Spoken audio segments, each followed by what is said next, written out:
Hello everyone, मैं doctor प्रगति गुप्ता और आज इस वीडियो में हम बात करने वाले हैं अल्जाइमर्स डिजीज़ के बारे में। उसके कॉजेज़ क्या होते हैं, उसके सिम्टम्स क्या हो सकते हैं, कैसे हम पहचान सकते हैं कि किसी पेशेंट को अल्जाइमर्स ही है, और सबसे ज़्यादा इम्पॉर्टेंट पार्ट कैसे हम आयुर्वेद की हेल्प से इसे मैनेज कर सकते हैं, क्योंकि इस बीमारी को क्योरेबल नहीं माना जाता है एज़ पर एलोपैथी अगर हम बात करें। अल्जाइमर्स जो डिज़ीज़ है बेसिकली एक न्यूरो डिजेनरेटिव डिज़ीज़ है जो मोस्टली 60 ईयर्स ऑफ एज के बाद देखने को मिलता है। अब इस बीमारी के अंदर क्या देखने को मिलता है, हमारे ब्रेन के अंदर बीटा अमाइलॉइड प्रोटीन की डिपोजिशन होनी स्टार्ट हो जाती है, स्पेशली आपके टेम्पोरल लोब के अंदर। टेम्पोरल लोब जो होता है वो हमारा रिस्पॉन्सिबल होता है हमारी मेमोरी को कंट्रोल करने में, प्लस जितनी भी चीज़ों को प्रोसेस करना है ब्रेन को वो वहाँ पर होता है। अब जब बीटा अमाइलॉइड प्रोटीन की डिपोजिशन होनी स्टार्ट होती है, दो न्यूरॉन्स के बीच एक एरिया होता है जहाँ पे साइनैप्स होता है। साइनैप्स क्या होता है, जो आपका इलेक्ट्रिक इम्पल्स फ्लो कर रही है, आपके सिग्नल्स फ्लो कर रहे हैं एक नर्व सेल से दूसरे नर्व सेल तक जाने के लिए, मैसेज जो लेकर जा रहे हैं, उनके बीच का एरिया होता है एक्सचेंज का एरिया। अगर वहाँ पर डिपोजिशन होने लग जाती है बीटा अमाइलॉइड प्रोटीन की, तो उस साइनैप्स में इंटरप्शन आने लगती है और वहाँ पर हमें जो सिम्टम्स देखने को मिलते हैं वो आपका जो मैसेज जा रहा है वो एक्सचेंज नहीं हो पाता। अब हम अगर अल्जाइमर्स की बात करते हैं तो इसमें टेम्पोरल लोब के अंदर ये सारी दिक्कत आनी स्टार्ट होती है, जहाँ पर हमें सिम्टम्स जो पेशेंट के अंदर देखने को मिलते हैं वो होते हैं मेमोरी लॉस, जिसे हम डिमेंशिया भी कहते हैं। और जो ये बीटा अमाइलॉइड प्रोटीन है ये हमारे हेल्दी ब्रेन में भी प्रेजेंट होती है, बट एक हेल्दी ब्रेन के अंदर बहुत से एंजाइम्स की हेल्प से ये मेटाबॉलिक वेस्ट की तरह बॉडी से क्लियर होता रहता है। इसके पीछे स्लीप का बहुत इंपॉर्टेंट रोल है। जिन लोगों को एक healthy pattern of sleep present होता है, जिन लोगों में, वहाँ पर ये जो बीटा अमाइलॉइड प्रोटीन है ये डिपॉजिट नहीं होती, ये बॉडी से क्लियर आउट होती चली जाती है।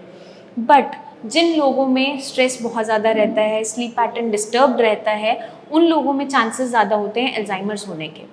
अब हम बात करते हैं कॉजेज़ क्या रहते हैं अल्जाइमर्स के पीछे। जैसा मैंने आपको बताया, स्लीप का बहुत इंपॉर्टेंट रोल है। आपका एक हेल्दी माइंड तभी रह पाता है जब आपका स्लीप पैटर्न अच्छा होता है। आपको एक रात अगर नींद नहीं आती है प्रॉपर्ली तो नेक्स्ट डे आपकी बॉडी में दर्द होना स्टार्ट होता है, आपको इरिटेशन होती है, हेडेक बनता है। अब किसी को आप मान लीजिए बहुत लंबे समय से ऐसा ही पैटर्न बना हुआ है, उन्हें नींद आती नहीं है प्रॉपर्ली, स्लीपिंग पिल्स पे रहते हैं, तो वहाँ पर बहुत से और कॉजेज सिम्टम्स बहुत से आने स्टार्ट हो जाते हैं, जैसे कि आपको डिप्रेशन की तरफ भी वो पेशेंट चलता जाता है। तो हम कॉजेज़ के बारे में डिस्कस कर रहे हैं, उसमें स्लीप एक बहुत इंपॉर्टेंट रोल प्ले करता है। स्ट्रेस अगर बहुत ज़्यादा रहता है लोगों में तो वहाँ पर भी अल्जाइमर्स होने के चांसेस बढ़ते चले जाते हैं। जिन लोगों के अंदर विटामिन B12, विटामिन डी की डेफिशिएंसी देखने को मिलती है, उनके अंदर भी अल्जाइमर्स होने के चांसेस जल्दी मिलते हैं। जेनेटिकली भी ये बीमारी प्रेजेंट होती है, बट ज़रूरी नहीं है कि अगर आपके पेरेंट्स को अल्जाइमर्स है तो आप में भी ये देखने को मिले, क्योंकि कुछ फैक्टर्स एक्सोजिनस भी होते हैं। आपका एनवायरनमेंट अगर ऐसा है जहाँ पे स्ट्रेस बहुत ज़्यादा बिल्डअप हो रहा है, आपकी फैमिली में ये हिस्ट्री भी नहीं रही है, तो भी आपको अल्जाइमर्स हो सकता है। तो हमने कॉजेज़ के बारे में डिस्कस किया, अब हम सिम्टम्स की तरफ चलते हैं। कैसे हम पहचानेंगे कि पेशेंट को अल्जाइमर्स ही है। मेमोरी लॉस सबसे पहला जो हम बात करें, डिमेंशिया। डिमेंशिया के पीछे और भी बहुत से रीजंस हो सकते हैं। कुछ लोगों में स्ट्रोक की वजह से होता है, जब ब्रेन स्ट्रोक आता है तब भी उनकी मेमोरी लॉस होनी स्टार्ट हो जाती है, या एजिंग की वजह से। बट अगर हम बात करते हैं अल्जाइमर्स की, तो अल्जाइमर्स में जब बीटा अमाइलॉइड प्रोटीन की डिपोजिशन हो रही है आपके साइनैप्स के अंदर, आपके एक स्पेशली एक्सचेंज एरिया के अंदर, तो क्या देखने को मिलता है, सेरेब्रल अट्रॉफी होने स्टार्ट हो जाती है, आपका ब्रेन श्रिंक करने लगता है। उसकी वजह से आपको सिम्टम्स जो देखने को मिलते हैं वो है मेमोरी लॉस। पेशेंट बहुत छोटी छोटी चीज़ें भी भूलना स्टार्ट कर जाता है, अपनी डेली रूटीन वर्क कैसे करना था वो भूल जाता है। मान लीजिए किसी को कुकिंग करनी थी, वो खाना बनाना ही भूल जाते हैं, ड्राइविंग भूल जाता है। छोटी छोटी एक्टिविटीज़ है, कुछ सामान गैस पे रखा हुआ है, वो जल रहा है, लेकिन उसे पता नहीं होगा कि मुझे कैसे इसको प्रिवेंट करना है, कैसे गैस को ऑफ करना है, गैस स्टोव कैसे बंद किया जाता है, वो ये भी भूलना शुरू हो जाता है।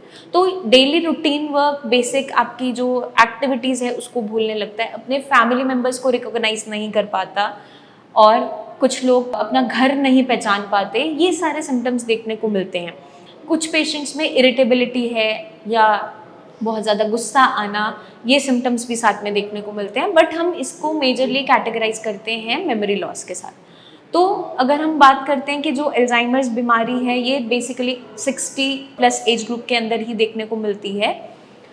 और जब हम आयुर्वेद की बात करते हैं तो आयुर्वेद कैसे एल्जाइमर से आपको बचा सकता है।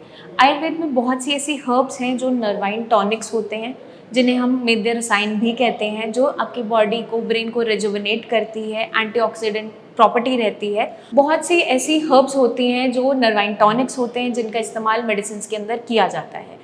अब जब हम ब्रेन की रिपेयर की बात कर रहे हैं तो हमें अपनी बॉडी को भी फिजिकली फिट रखना इंपॉर्टेंट है, क्योंकि एक हेल्दी बॉडी के अंदर एक हेल्दी ब्रेन प्रेजेंट होता है। तो उसके लिए आप कुछ एक्सरसाइजेस ऑप्ट कर सकते हैं, एक हेल्दी डाइट फॉलो कर सकते हैं, जिनके बारे में हम नेक्स्ट वीडियोस में डिस्कस करने वाले हैं। किस तरीके की डाइट एल्जाइमर्स के पेशेंट को लेनी चाहिए जिसके अंदर आपकी रिकवरी बेटर हो सकती है। आई होप ये वीडियो आपको एजुकेट करेगी एल्जाइमर्स के बारे में, ये बीमारी होती क्यों है, क्या कॉजेज़ होते हैं, क्या सिम्टम्स देखने को मिलते हैं, और कैसे आयुर्वेद मदद कर सकता है हमारे एल्जाइमर्स के पेशेंट के लिए। क्योंकि पेशेंट बहुत ज़्यादा डिपेंडेंट होता चला जाता है, क्योंकि एक एज में ये बीमारी देखने को मिलती है।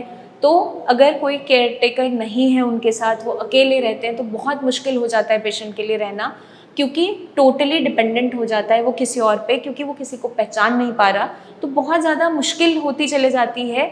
इस बीमारी को हमें अगर अच्छे से मैनेज करना है तो एक हेल्दी लाइफस्टाइल में हमें वापस आना ज़रूरी होता है, क्योंकि ये बीमारी उन पेशेंट्स में भी हो सकती है जिनका ब्लड प्रेशर बहुत ज़्यादा बढ़ा हुआ रहता है, या डायबिटिक जो लंबे समय से पेशेंट्स हैं जिनका कोलेस्ट्रॉल बढ़ा हुआ होता है। तो अगर हम इन पैरामीटर्स को अच्छा मेंटेन करते हैं तो हम एल्जाइमर से बच सकते हैं। जल्दी ही मिलेंगे नेक्स्ट वीडियो में, जहां हम लेकर आएंगे बहुत सी ऐसी टिप्स जो इस बीमारी से लड़ने में आपकी मदद करेंगी। तब तक के लिए अपना खास ध्यान रखिए। Take care.